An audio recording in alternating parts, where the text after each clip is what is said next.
Welcome aboard Rocket Ship, the platform with the most relevant content for competitive examinations. This is Rocket Ship IAS Lab and continuing with our series on answer writing for general studies papers of civil services main examination, we take up a question that you might come across in GS paper 2. Here goes the question. The legislation route to social reform has its benefits. However, there are questions that still need to be answered. Elaborate.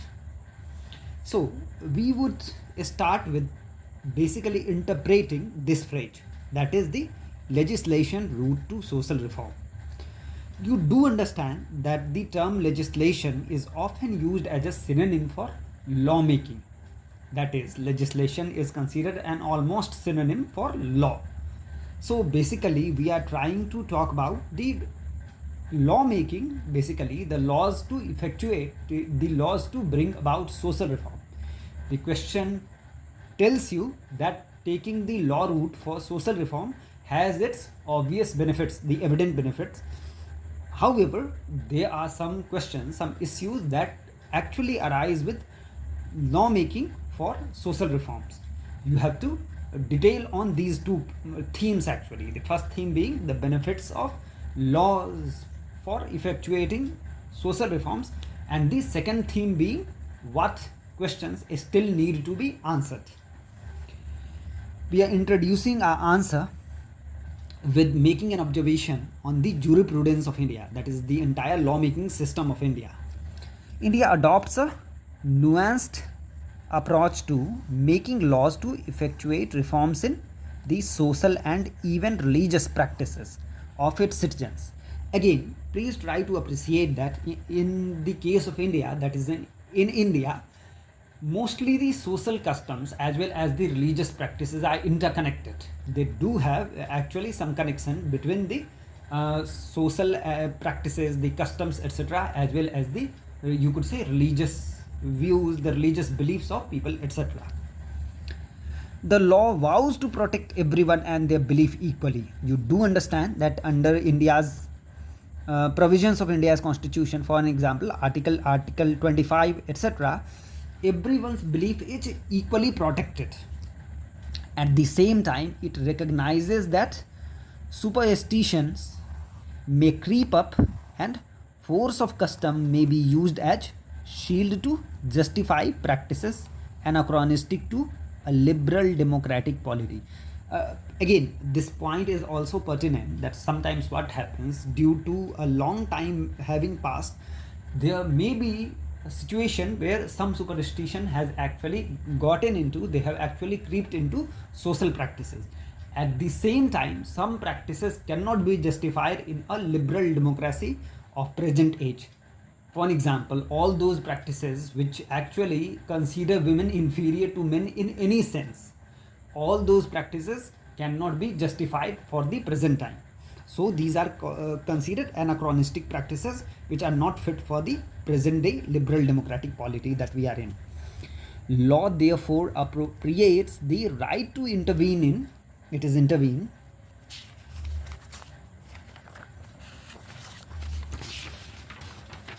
law therefore takes the position of intervening in the socio-cultural practices that violate the rights and freedoms of persons and or groups. So law specifically talks about this thing that whenever some socio-cultural or religious practice violates the rights, liberties, and when it has, you could say, effect on the dignity of the person or groups, etc., the law can actually intervene in those practices. Taking the law route to bring about social reform has some evident benefits. Law in the service of social reforms, what are its benefits? First, it often converts into urgent intervention, unlike slow reform.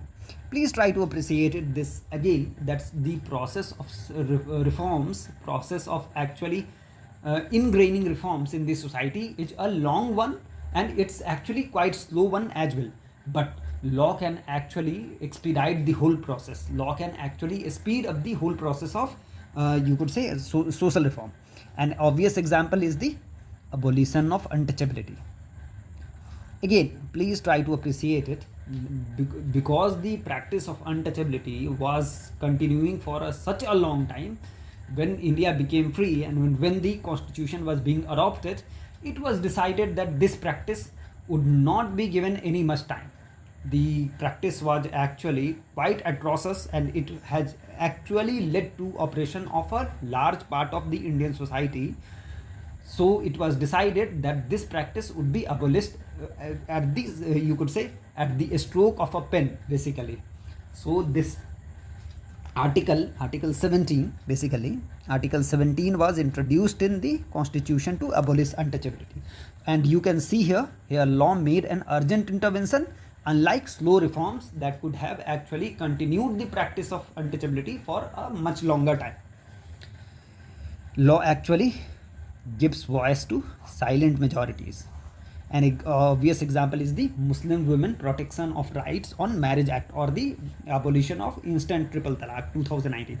What actually happens, sometimes there may be majorities which, due to fear of, for an example, social sanction, or for that matter even physical threats, are not actually expressing their views.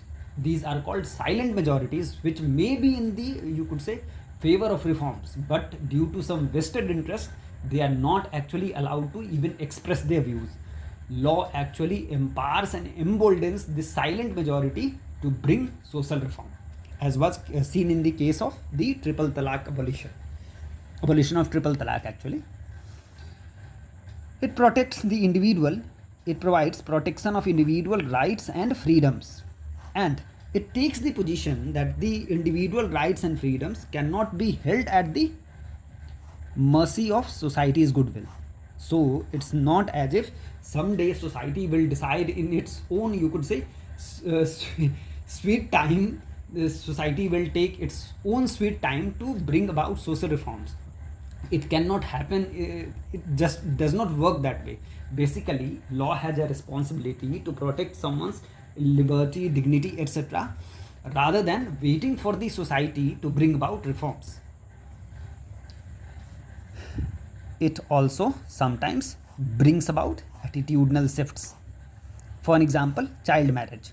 Actually, the law here took up first step to actually change the societal attitudes. For example, the societal attitude towards child marriage, or for that matter widow remarriage, etc. Basically, here law precedes social reforms. Elaborating on these points, while agreeing that convincing people is more long lasting than coercion, sometimes it requires urgent intervention to protect person's liberty and dignity. This cannot be held in abeyance, that it cannot be actually delayed while reformers go about silent revolution. This can be understood from abolition of untouchability under Article 17 and the Enabling Law Protection of Civil Rights Act of 1955. However, we would like to repeat it here that the Article 17 does not require an enabling law. Basically, the abolition of untouchability becomes final with the inclusion of Article 17 in the Constitution. The PCRA was simply meant to elaborate on the, you could say, themes of Article 17, that is abolition of untouchability. Then law empowers the silent majority against powerful vested interests.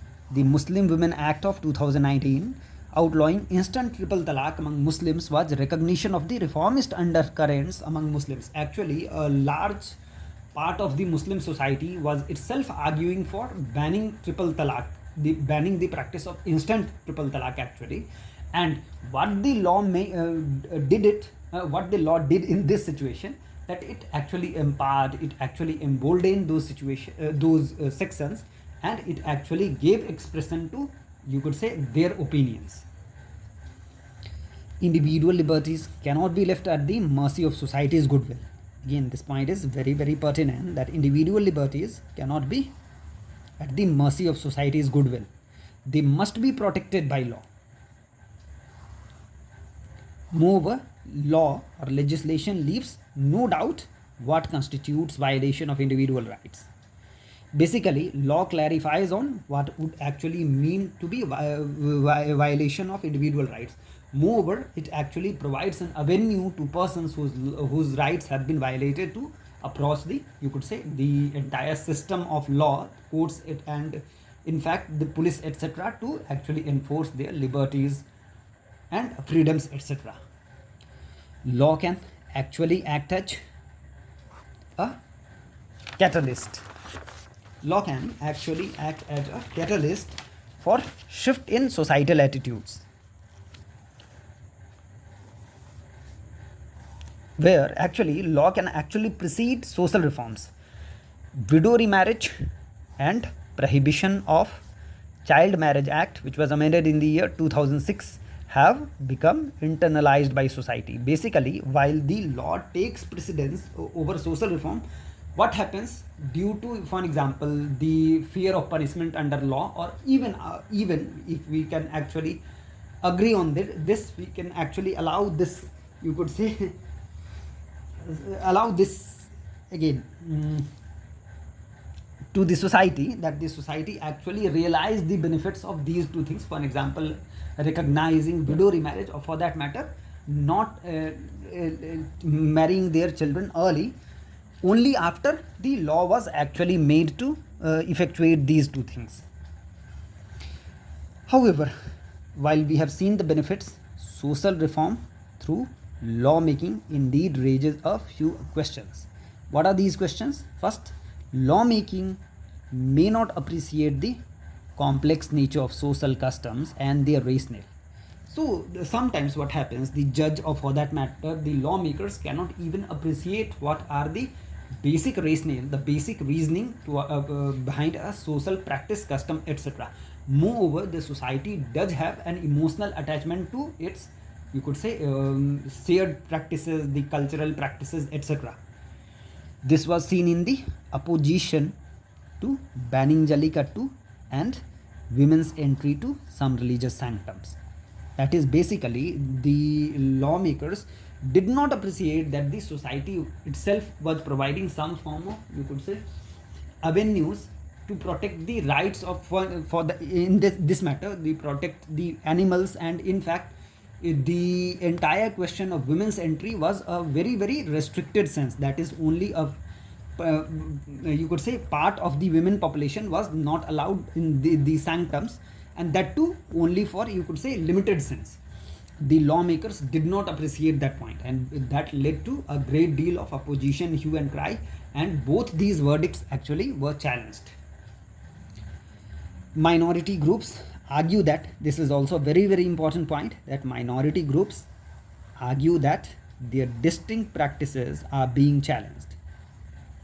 There are never ending calls to banning practices considered antiquated by outsiders. Again, they rightly pointed out, probably they rightly point out that it's mostly the outsiders who are calling for reforms in their social customs and practices. Moreover, all these calls are actually never ending, that one call, one reform would lead to another call for such reforms, and so on. So basically, we have to chill while the reform process can actually go on. Anyway, the conclusion we are making here, it's basically a suggestion that what we require is not indiscriminately interfering in cultural practices. Moreover, awareness is more effective. So basically the point is, while lawmaking indeed has its benefits, it's generally the process of reform that is through spreading awareness and other measures actually, which are more effective than lawmaking. This was all on the legislation route to effectuate social reform, its benefits, and what questions are still needed to be, you could say, answered. This is all for today. We would reassemble for the next lecture in a few days. As usual, we wish you all the best. Thank you.